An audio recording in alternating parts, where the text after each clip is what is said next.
Happy Tuesday po sa ating lahat. Ako si Benison Estareja. Ngayong hapon po, isang low pressure area ang nabuo sa loob ng Philippine Area of Responsibility. As of 3 p.m. may huling namataan ng low pressure area 310 kilometers po sa silangan ng Borongan, Eastern Samar. At base po sa ating analysis, hindi po ito nakikita na magiging isang bagyo or tropical depression sa mga susunod na araw. However, we're seeing po na ito'y kikilos pahilagang kanluran. So ibig sabihin po, moving towards Samar Island, Bicol Region, and even Quezon and Aurora provinces sa susunod na 2 hanggang 3 araw itong low pressure area at magpapaulan sa malaking bahagi ng ating bansa hanggang sa araw po yan ng Friday or katapusan ng Hulyo. Bukod dito sa cloud clusters or low pressure area, wala naman tayo nakikitang anumang kumpul ng ulap pa sa labas ng Philippine Area of Responsibility na posibleng maging bagyo hanggang sa katapusan ng Hulyo. Within the next 12 hours, pinakamataas ang tsansa ng ulan dahil sa LPA dito po sa may Bicol Region, Eastern Visayas, Central Visayas, Caraga Region, and Northern Mindanao. So make sure po na kung lalabas ng bahay ngayong gabi, hapon at gabi, asahan po or magdala po ng payong dahil sa magiging malakas sa mga pag-ulan. Habang natitirang bahagi ng ating bansa, overnight, partly cloudy to cloudy skies, may tsansa po ng mga isolated lamang na ulan or mga thunderstorms. Mababawasan po yung mga pag-ulan dito sa western sections ng Luzonian po ay dahil sa paghina pa rin ng habagat na sa kasalukuyan ay nandito sa may West Philippine Sea. Bukas naman, araw po ng Miyerkules, that's July 29, ilang bahagi pa rin po ng Luzon na magkakaroon ng maulap na kalangitan at sasamahan din ng paminsan-minsang malalakas na pag-ulan. So umaga pa lamang hanggang sa tanghali, asahan na po yung mga moderate to heavy na ulan dito sa may Aurora, Quezon Province, and Bicol Region dahil dun mismo sa low pressure area. Habang asahan na medyo makulimlim na ang panahon sa umaga sa ilang parte po ng Cagayan Valley, dito rin po sa may Central Luzon, lalo sa may Nueva Ecija and Bulacan, pababa ng Metro Manila, the rest of Calabarzon and most of Mimaropa, asahan din po bago magtanghali, posible na yung mga light to moderate rains. At pagsapit po ng hapon hanggang gabi, asahan yung mas mataas pa na tsansa ng mga pag-ulan. Basically, the entire central and southern Luzon, may tsansa na po ng mga isolated rains and thunderstorms.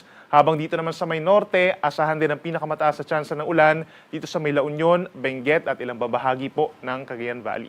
For Metro Manila, temperatura bukas 25 to 33 degrees Celsius, habang sa Baguio City naman 17 to 24 degrees Celsius. Sa ating mga kababayan po sa Visayas, pinakamataas ang tsansa ng ulan sa may eastern portions. Dito po sa may Eastern Visayas, hilagang bahagi ng Cebu, hanggang dito po sa may Aklan and Capiz, umaga pa lamang, may tsansa na ng pagkulimlim at mga light to moderate rains. Nagiging malakas po yan pagsapit ng hapon hanggang gabi dahil sa LPA, kaya't mag-ingat sa mga flash floods or landslides.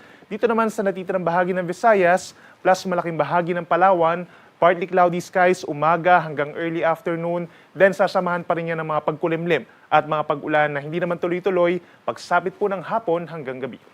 Malaking bahagi po ng Palawan plus Visayas, maximum temperature sa tanghali hanggang 32 degrees Celsius.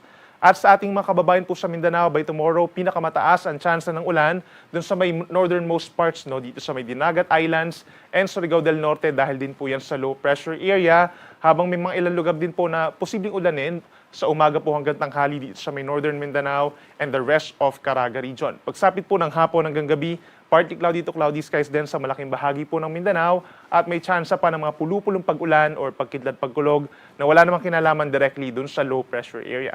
Temperature natin sa may Davao and Zamboanga City, posible rin po hanggang 32 degrees Celsius. Sa ngayon at maging for the next 2 days, wala naman tayo nakikitang gale warning or babala sa mga delikadong alon. So in general po, malaking baybayin ng ating bansa, nasa kalahati hanggang 1 metro ang taas sa mga pag-alon.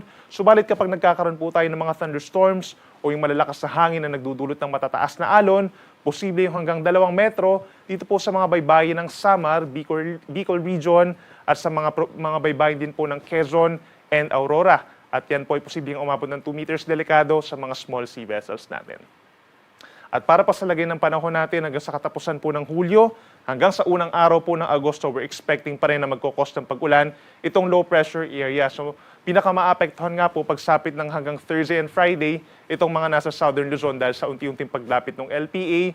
So yung Aurora, Quezon, Bicol Region, pinakauulanin po dito sa Luzon, pagsapit po ng July 30 and 31, habang may chance din po ng mga pag-ulan at some point in the nearby areas of Central Luzon, Calabarzon, even Metro Manila. Dumadalas din po ang mga pag-ulan hanggang sa katapusan at other areas pa ng Mimaropa. Habang natitirang bahagi ng Luzon, lalo na sa may norte, maliit pa rin po ang tsansa ng mga pag-ulan umaga hanggang tanghali at meron lamang isolated thunderstorms pagsapit po ng hapon hanggang gabi. At pagsapit ng August 1, posible nang malusaw yung low pressure area sa may silangan po ng Aurora or Quezon at magdadala na lamang ng isolated rain showers or thunderstorms sa malaking bahagi po ng Luzon, improving weather conditions lalo na dito sa may Bicol and Quezon.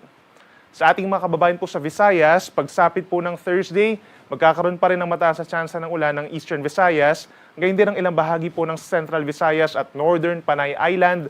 Yan po ay dahil din sa low pressure area. And then other areas dito sa may parting Visayas, particular dito cloudy skies, lalo na sa may Negros Island region at may tsansa lamang ng mga isolated na ulan. Pagsapit ng Friday, malaking bahagi na ng Visayas ang magkakaroon ng maulap na kalangitan. Mataas din po ang tsansa ng ulan, so make sure po na mayroong baong payong at mag-ingat sa banta ng mga flash floods or landslides. At pagsapit naman ng Sabado, dahil sa posibleng pagkalusaw nga nung low pressure area, tanging Eastern Visayas na lamang po yung magkakaroon ng maulap na kalangitan at mga light to moderate rains in general. At sa ating mga kababayan po sa Mindanao, pagsapit po ng Thursday, maaaring yung pa rin mga areas sa may hilagang bahagi po ng Mindanao, kagaya ng Agusan del Norte, Surigao del Norte, Dinagat Islands, and Camiguin, ang magkakaroon ng mataas na tsansa ng mga pag-ulan Thursday and Friday. The rest of Mindanao, wala pa rin asahang tuloy-tuloy na malalakas na mga pag-ulan, habang fair weather conditions naman po umaga hanggang hapon. Then pagsapit po ng unang araw ng Agosto, sa Mindanao, fair weather conditions na pong iiral, maliban pa rin dito sa may Caraga region kung saan possible yung madalas na kaulapan, meron ding chance ng mga light to moderate rains sa umaga. The rest of Mindanao, patuloy ang maaraw at mainit na panahon.